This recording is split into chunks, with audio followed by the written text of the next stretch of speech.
In the beginning, all living things, men, animals, plants, and trees, spoke the same language and behaved in much the same way. Animals, like people, were organized into tribes. They had chiefs, lived in houses, held councils and ceremonies. Many animals had characteristics which we wouldn't recognize today. The rabbit was fierce, bold, and cunning, and a great mischief maker. It was through Rabbit's tricks that the deer lost his sharp, wolf-like teeth, the buzzard his handsome topknot of feathers, and the opossum her long, bushy tail. Opossum was very proud of her tail, which was covered with thick, dark gray fur. She spent long hours cleaning and brushing it and composing songs about its beauty and vigor.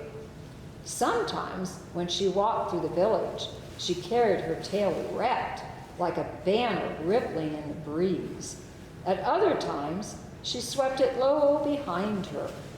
It was useful as well as beautiful, for when Opossum lay down to sleep, she tucked it under her to make a soft bed, and in cold weather, she folded it over her body to keep warm, like a blanket. Rabbit was very jealous of Opossum's tail. He, too, had once had a long, bushy tail, but during a fight with Bear, she had lost most of it, and now only had a short, fluffy tuft. The sight of Opossum strutting before the other animals and showing off her tail filled Rabbit with rage, and she made up her mind to play a trick on Opossum. At this time, when animals lived harmoniously together, each had his appointed station and duty. Thus, Frog was leader, and Rabbit, because of her speed, carried messages to the others. The animals decided to hold a great council to discuss important matters, and Rabbit, as usual, was given the task of arranging the gathering and delivering invitations. Councils were also occasions for feasting and dancing, and Rabbit saw a way of bringing about Opossum's downfall. When Rabbit arrived with news of the meeting, Opossum was sitting, engaged in her favorite occupation, grooming her tail. Sister Opossum, I have come to invite you to the council tonight. Will you come and attend the dance? Only if I am given the best seat in the house. After all, I do have such a beautiful long tail.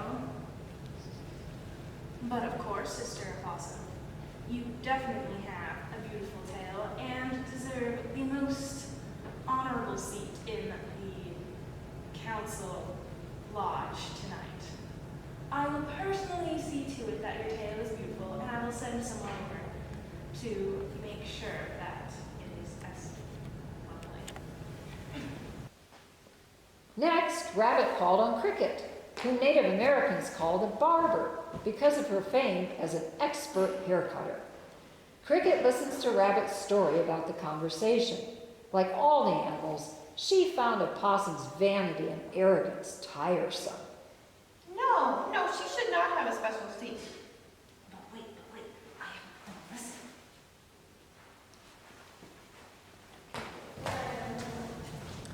Early next morning, Cricket arrived at Opossum's log. Dear Opossum, I've been sent to prepare your tail for the council meeting tonight.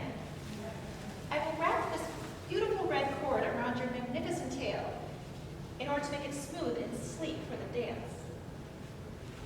Opossum found Cricket's combing so soothing, she soon fell asleep, dreaming of her lovely tail and dancing through the council with all the council members, the animals admiring her lovely, lovely tail. Just as Cricket finished and tied the final knot, Opossum woke up, thinking to herself, I will keep it bound up until the very last moment. How envious the others will be when I finally reveal it in all its beauty.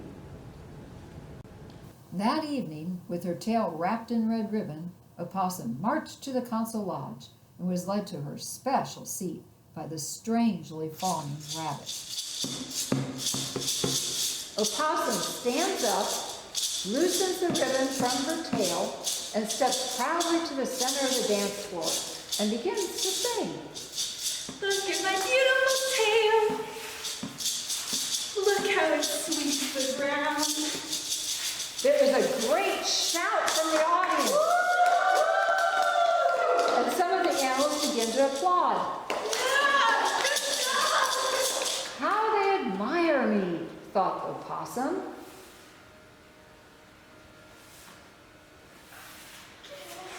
See how my tail gleams in the firelight. Again, everyone shouted and cheered. Opossum began to have the merest suspicion that all was not quite as it should be. Was there a hint of mockery in their voices? Nah, she dismissed the idea and continued dancing.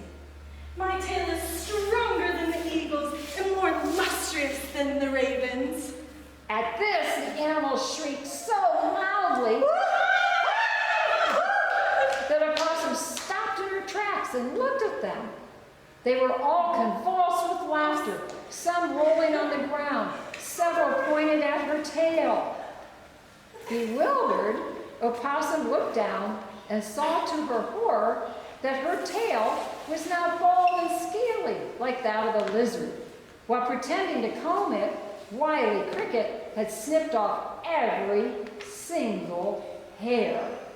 So overcome with shame, she could not utter a sound and rolled over helplessly on her back, grimacing with embarrassment, just as opossums still do today when taken by surprise.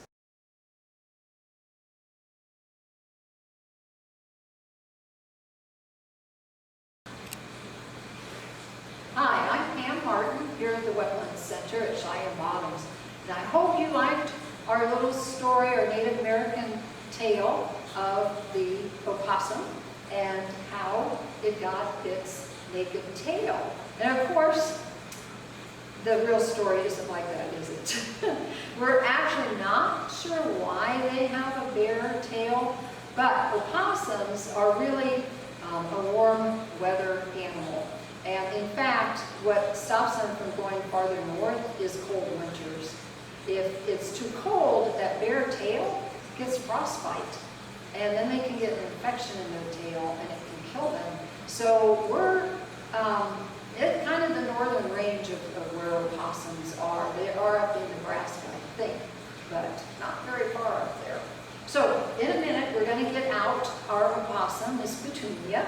But first I wanted to show you one of the unique things about opossums is that they have 50 teeth.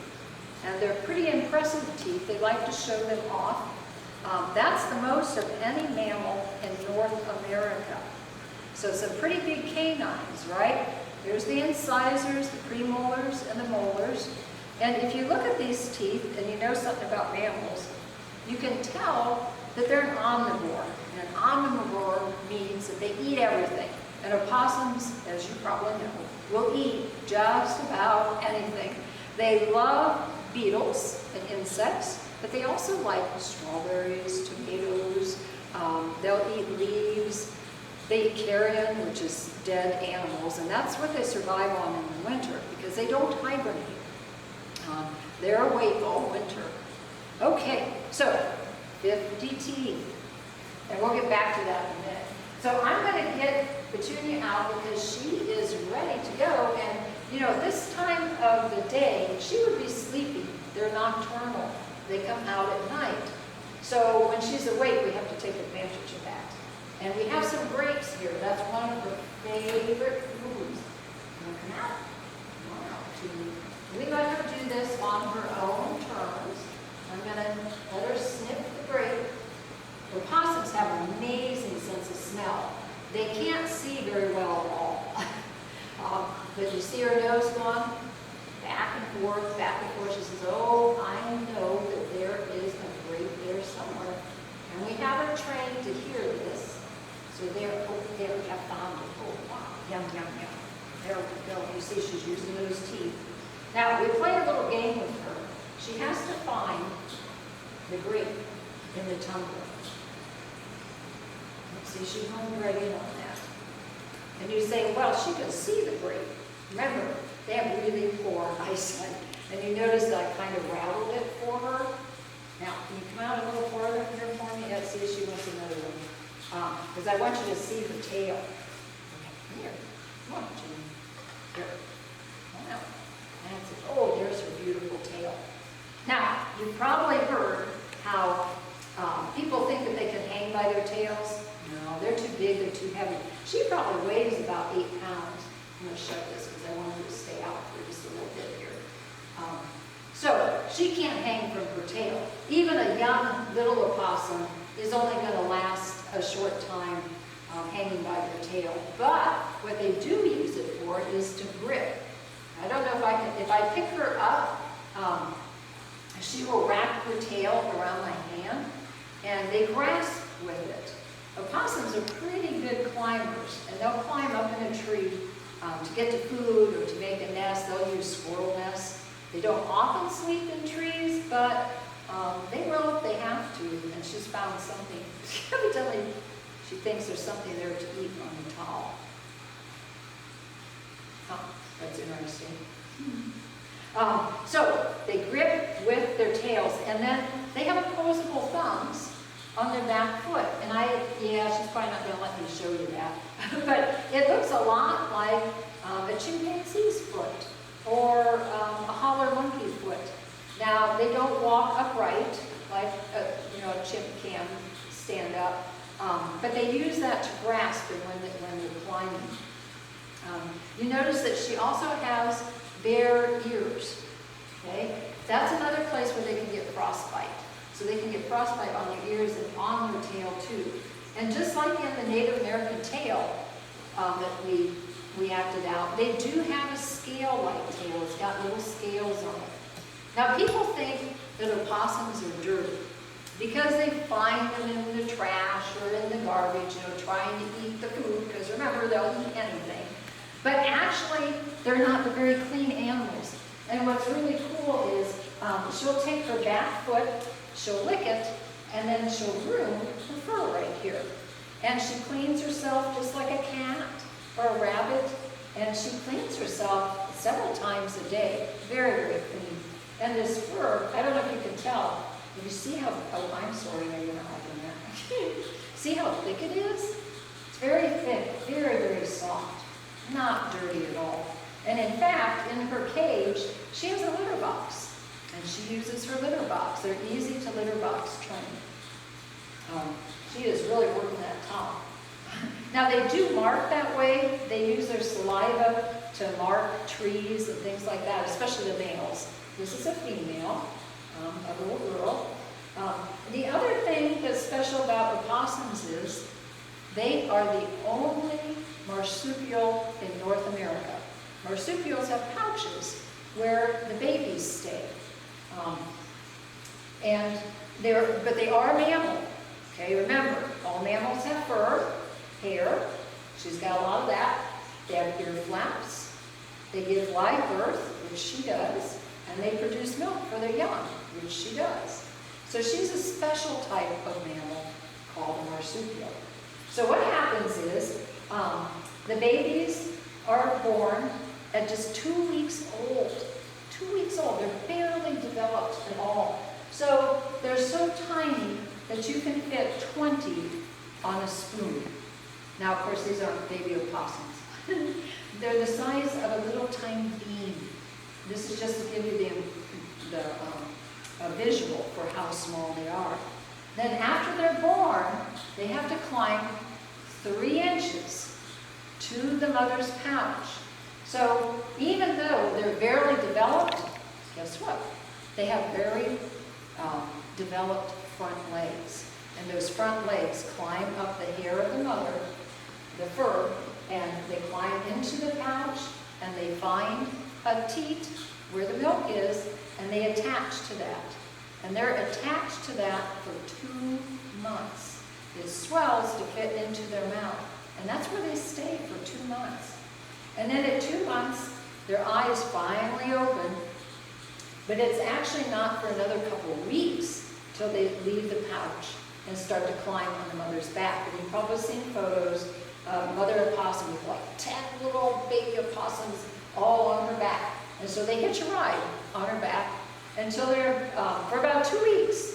And then at 3 months old, they're on their own. So they don't have very much motherly care for very long. Opossums don't live very long. They only live 2 to 3 years in the wild. And the 3-year-old opossum is very, very old. And you notice I'm calling her an opossum. Possums live in Australia. That's a different type of marsupial. So opossums are different than possums. Okay, some fun facts about opossums, and she's going to show you how. See how she's very slow and deliberate? Opossums move very slowly, very deliberately. And you can see how she's got that front paw all spread out. And maybe she'll move here so that you can see that back foot. And I'll try and get her to go up here in a minute so you can see the pouch. You have to look really, really quickly. But fun facts about opossums. They eat ticks. Lots of ticks. It's estimated that they eat 5,000 ticks in one season. And we have quite a few opossums in certain areas. So they're helping us a lot because ticks carry, I don't want her to fall off. Ticks carry a lot of diseases. Another fun fact is they are immune to snake venom. They have a protein in their bodies that, there you go, makes them immune to snake venom. And they'll eat the snake. So they'll kill the snake and eat it. Like I said, they'll eat anything. They rarely, if ever, get rabies. It's thought that they have a very low body temperature and that the rabies virus can't survive in their body. Now, it's not to say there have been some cases where opossums have rabies, but it's pretty rare, very rare. Okay. Now, let's see if I can get her to show you her pouch. Can you show her your pouch? Okay. Now, so we've been working on this training right here. Okay. Smell the breathe. Okay. Good luck on this. Okay. Rose came over. She's really excited. Work on this. Okay. I don't think this is going to work. Here you go. You can have your food. We'll have to go over the next one. There we go. She might let me hold her up here. Let's see, I told you that their eyesight is very poor. That's why they do the grin. It's called the Opossum Grin. That's a threat display. They're showing those 50 teeth. So, oops, she found the sack. Here, let's go over here. They show those teeth so that you know that they have 50 teeth, and if they really wanted to, they could give you a pretty good fight. They rarely do that.